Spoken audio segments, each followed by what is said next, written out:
we do have our online community, and there were a few questions coming in this week, and I figured I would highlight a couple of them. One was regarding, okay, I need some help setting up ConfigMgr distribution points. What are the things I need to think about? Well, there are a couple of things that I do recommend if you are setting up DPs. One, if I go over here and pick one of my distribution points, make sure that the site server account itself gets added to the local admin group on the DP. So this happened with my site server, so you add that one in. I also recommend that you are adding in all the components that are required for distribution point before you install it from ConfigMgr. So there are a couple of scripts to do that, but for example, this one here, let's see where I put it.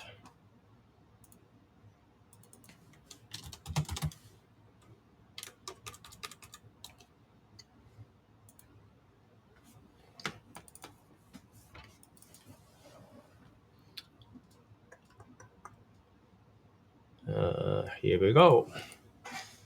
Install PreReq. So just a listing of the components that ConfigMgr needs for distribution points. I will recommend adding those in. I'm not sure if I uploaded that script, but if I didn't, I will go ahead and fix that right away. So we have a link with it. To your files, scripts, ConfigMgr. Oh, it is there already. All right, perfect. So up on our GitHub repository, moment research, files, scripts, ConfigMgr.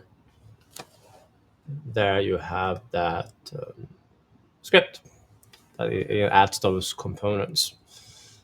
After that, it is as easy as to go into the ConfigMgr console.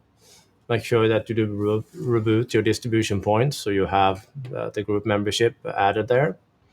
But basically, you will go into your site configuration here, and you will add in another site system server. You will browse and pick that server, and then go through the wizard and pick the distribution point. And since all the components are available already, it will be a fairly quick install. I do recommend to, when you set up remote distribution points, have at least 2 volumes, one for the OS, one for the data. So you have something that looks at the very least like this. And on the OS volume, put in, if I can click, this file there. So that ConfigMgr doesn't try to put any of the content on the C drive, because you want the content library on data volumes only. So this is what it would look like.